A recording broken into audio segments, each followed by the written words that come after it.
And yeah, that's right. Come on, get ready and clap your hands. Hey, boys like and girls, that. Stand just up. Like that. Stomp your feet and clap your hands. Come on. It's time for Skeet Jones. Yeah, and the puppet. And that is all. Come on with Skeet.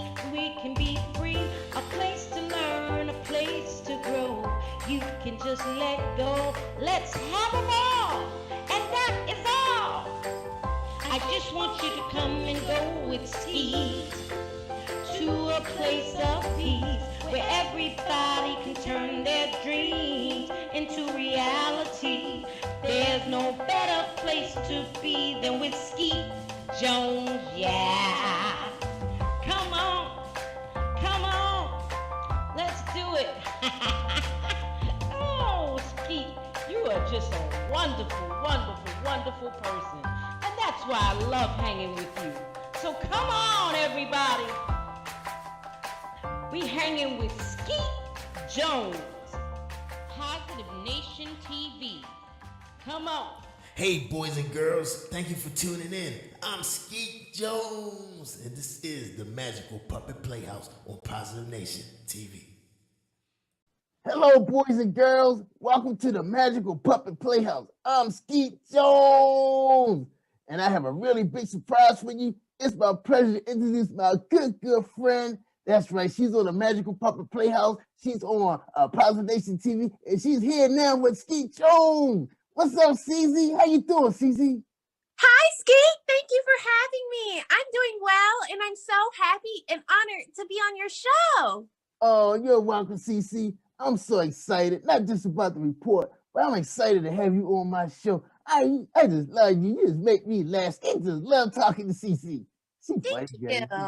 She make me laugh all the time. CC, you gotta FaceTime me sometime. Oh, I definitely will. Oh, I'm sorry. We gotta get back to the show. Yeah. All right, sorry, CC. I lose focus sometimes. We gotta get back to the show. All right, Jerry, let's get back. Yeah. All right. Okay. All right, CC. I'm excited about the science report and what you're about to present. So, what do you have for the boys and girls? Tell them, CC. Tell them. Okay, so today we're doing a report on the making of a baby doll. Wow, that is awesome, CC. Well, go ahead, take it away. Okay, well, thank you, Skeet, and hello, boys and girls. My name is Cece, and my report about the baby doll, and this report can be found on toyhalloffame.org. And the toy that's known as the baby doll was inducted into the Toy Hall of Fame in 2008. So I have a few questions to start off this report. What period did the baby dolls first appear?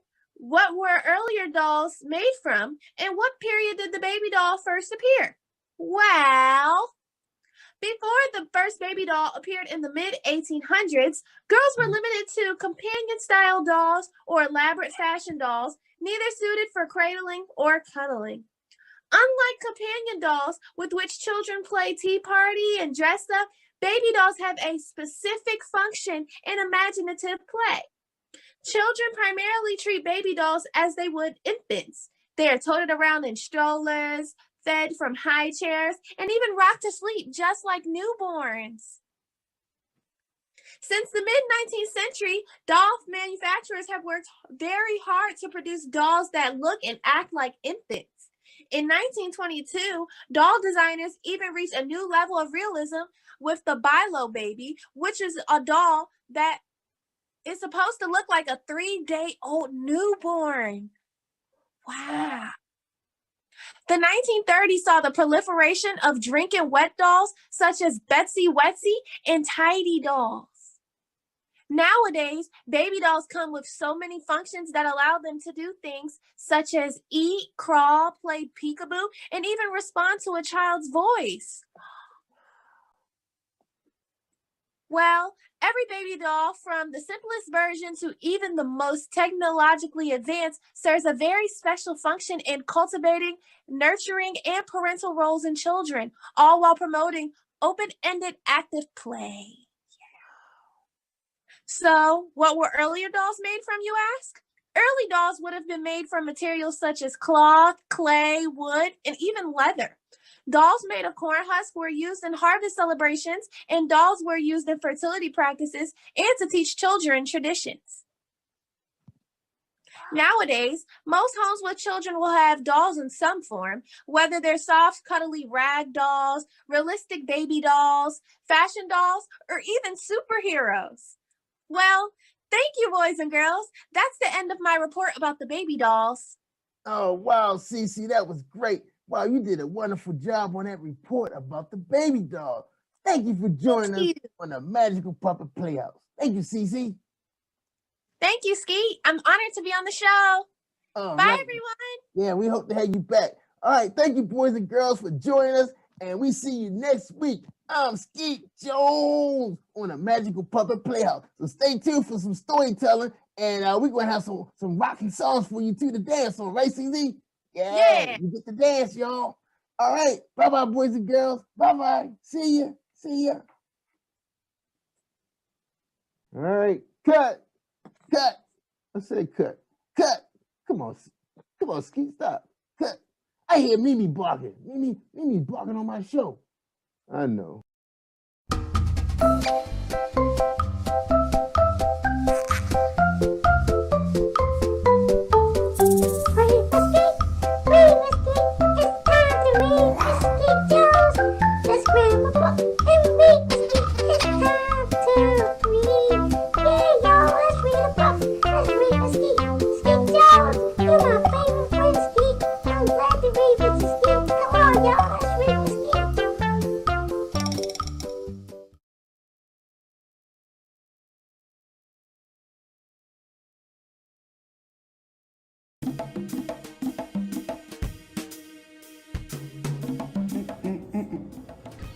What's up?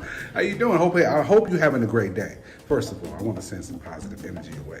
But before you leave, I just want you to sit down for a couple minutes and let me read this book that I wrote, called Smart Mouth. I really think that you will really appreciate the lesson in there. I mean, I know somebody has a smart mouth. You know someone. Everyone knows somebody that has a smart mouth. Let's get to the core of what this book talks about. She had an answer for everything, but she knew nothing at all. With a thorax full of silly, she was always quick to cut off someone before they could complete their sentence. So knowledge and correction always escaped her. Her attitude was terrible. Her outer exterior was gorgeous. The cancellation. Her mouth moved quicker than her feet. So she fell for anything.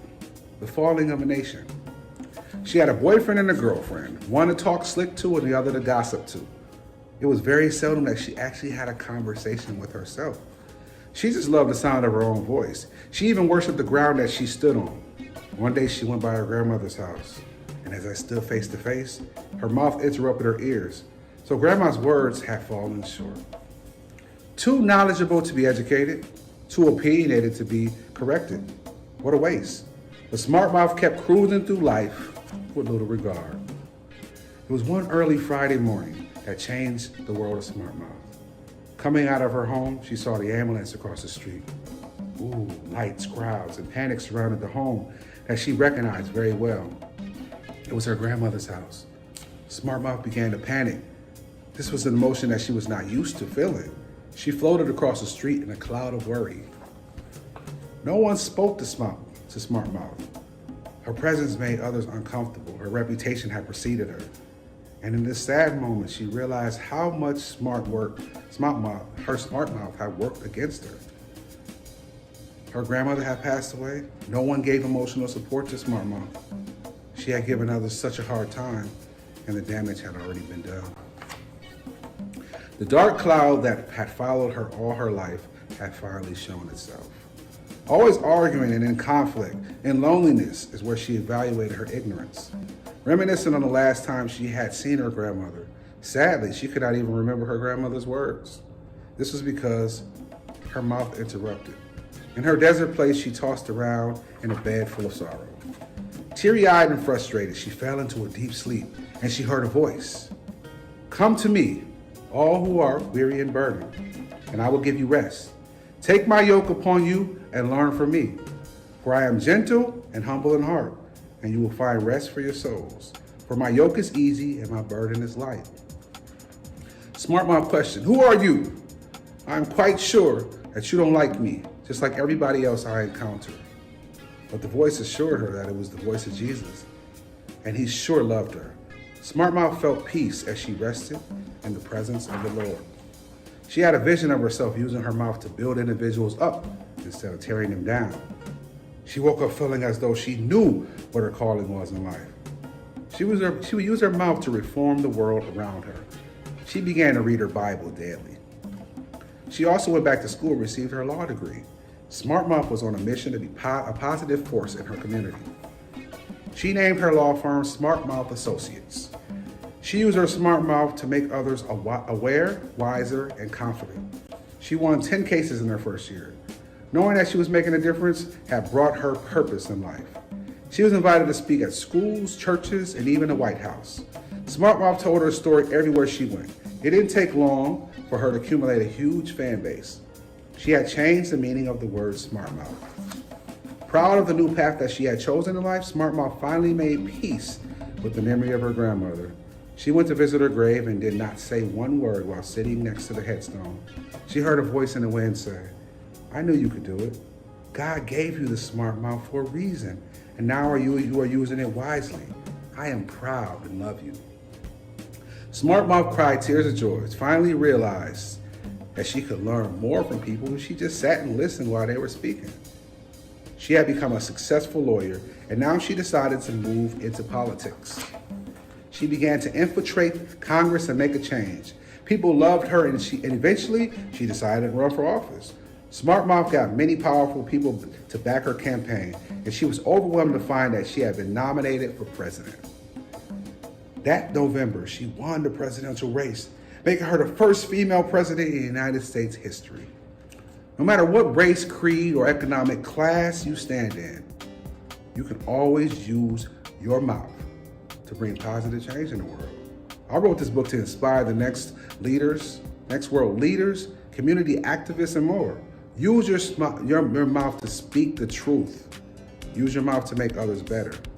Use your mouth to make those around you smarter. Be a Smart Mouth by Derek Spears. I hope you enjoyed that. Skeet, I hope you enjoyed that because it has a lot of good meaning.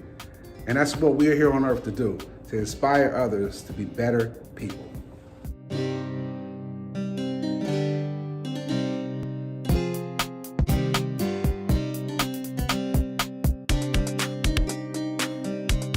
What's up, boys and girls? What's up? It's me, Skeet Jones of the Magical Puppet Playhouse. And this episode is Read with Skeet. And today on the show, we got my man, KT. He's out of Georgia. I believe is this Savannah, Georgia? Yes, sir. All right. So go ahead, KT. Introduce yourself to everybody and tell us what book you're going to be reading to the boys and girls. I'm Kimon Timmons, also known as KT. I'm 9 years old, and I'm a fourth grader. All right. That is awesome, man. So what book do you have for us today? My book that I'm going to be reading today is called The Little Engine That Could. Wow, man, that's a good one. I can't wait to hear the story. All right, well, we ready when you are. I'm ready. All right, let's get them, man. Ready? Go ahead. You can read. Okay. The Little Engine That Could, as told by Olive Beaupre Miller. Once there was a little train of cars. She was flying across the country with a load of Christmas toys for the children who lived way over on the other side of the mountain. Her wheels went around very fast, squealing along the track. Choo choo, choo choo, choo choo. She was happy because she was carrying that load of toys for the children, and she had just time enough to get to the end of her journey before the last Christmas shopping.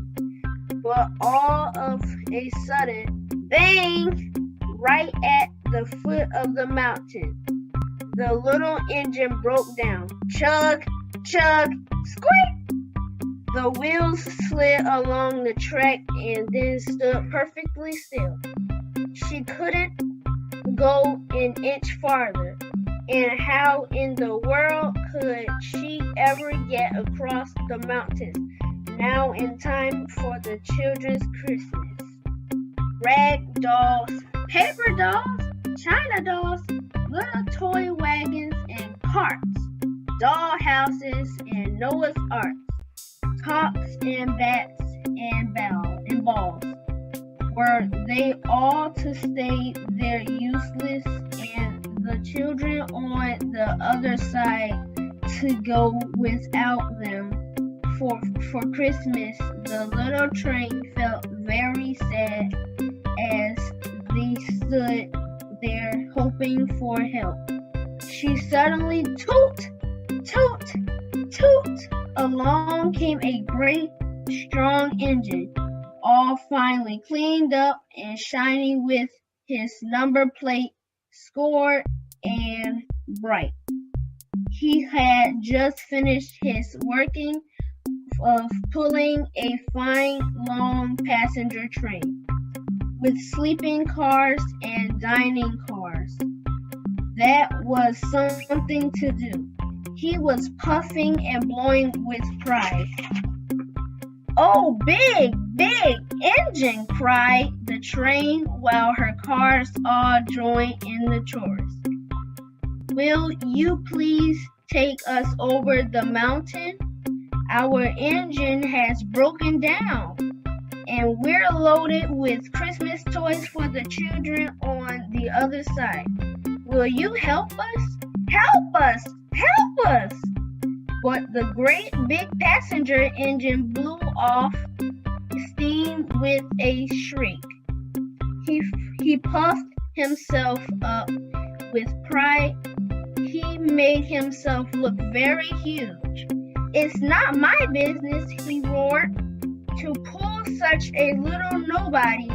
I pull much finer trains with sleeping cars and a dining car. I can't be bothered with you."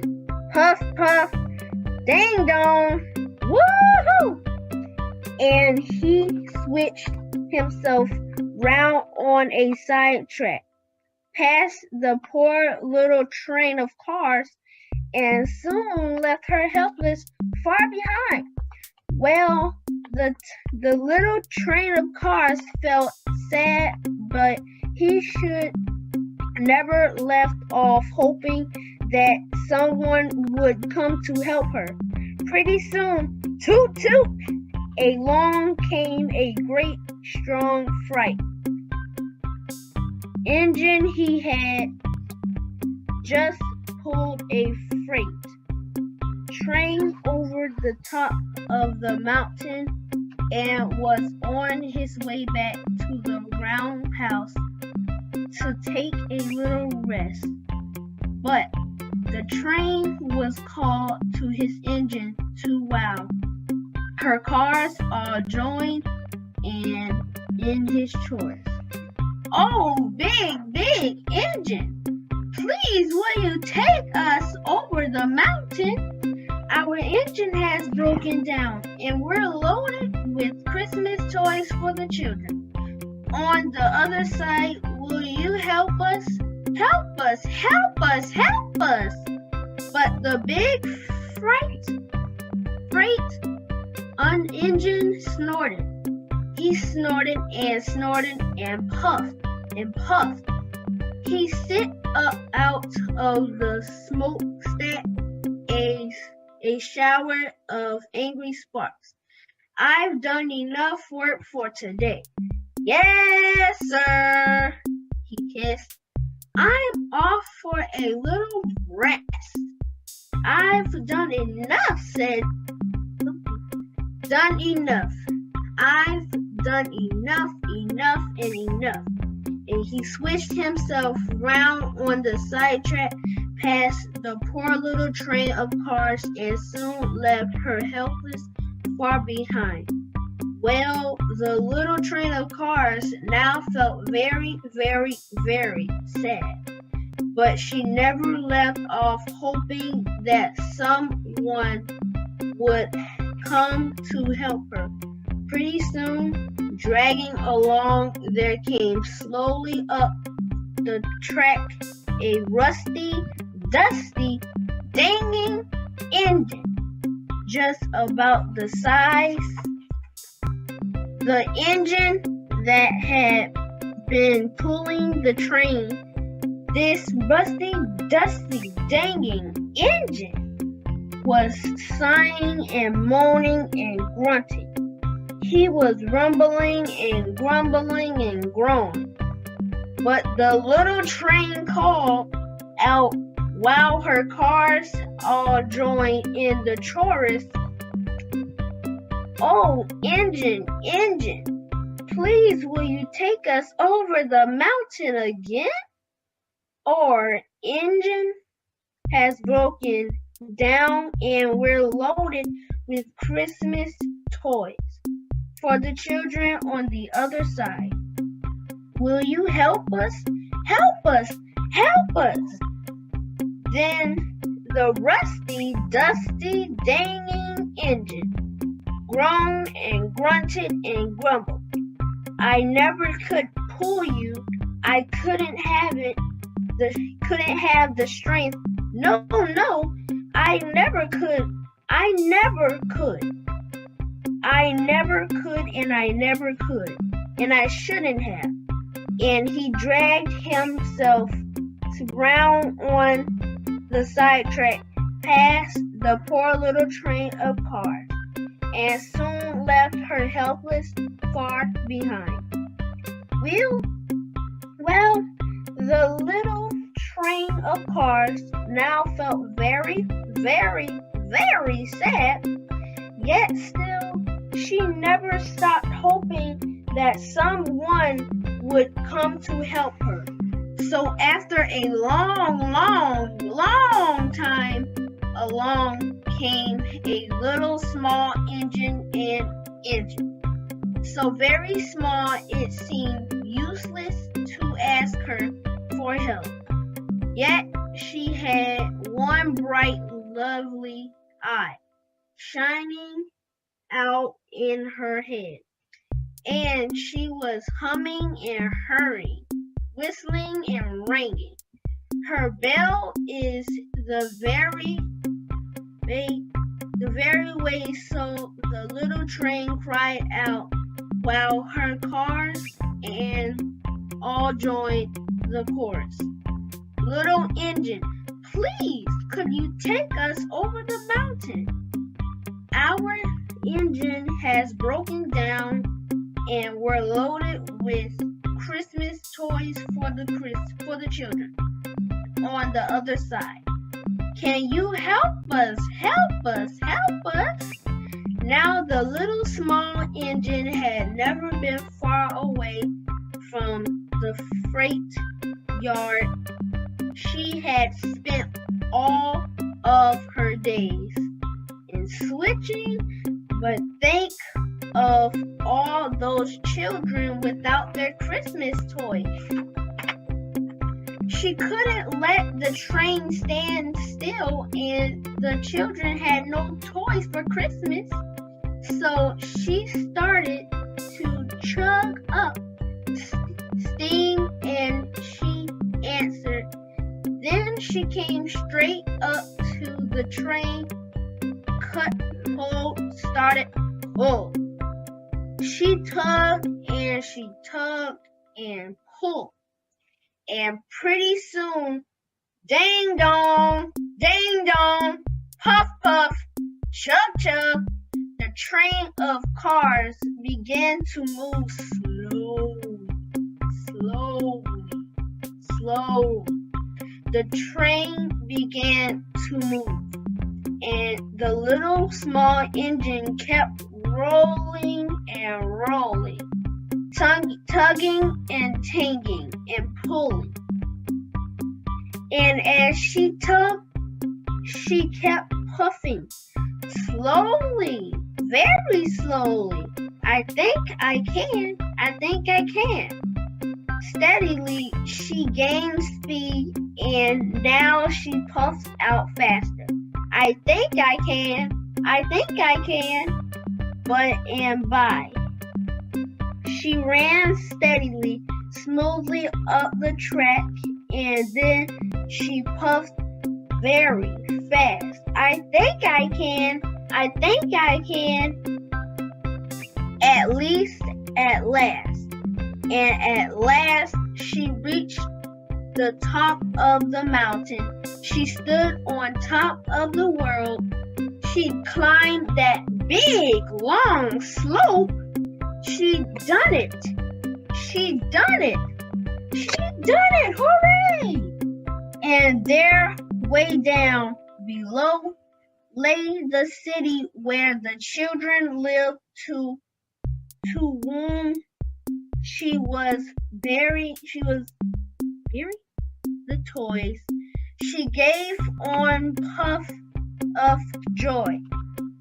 Just one great big long puff. Then down she started sliding after, faster. And as she went, she kept puffing. I thought I could. The little train of cars squealed behind her, and the little children down in the city got their toys for Christmas. The end. All right, man, you did a phenomenal job, man. Oh, I love that story. All right, give the boys and girls the title of that book and hold it up so they can see it. Because they may want to get a copy. My book house story time. It's called It's My Book House Story Time. Oh, wow. Yeah, Skeet With had a good time. All right. Thanks for reading with Skeet. You're welcome. Thank you, KT. Well, boys and girls, ladies and gentlemen, parents, grandparents, we want to say thank you so much for tuning in to the Magical Puppet Playhouse with Skeet Jones and KT. Take care, and we hope to see you guys next week. All right? So don't forget, y'all, it takes a village of puppets to raise a child. I'm Skeet Jones for the Magical Puppet Playhouse. Take care, everybody, and don't forget, peace and hair grease.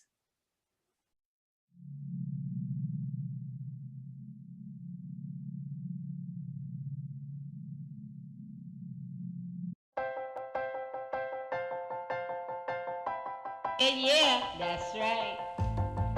Come on, get ready and clap your hands.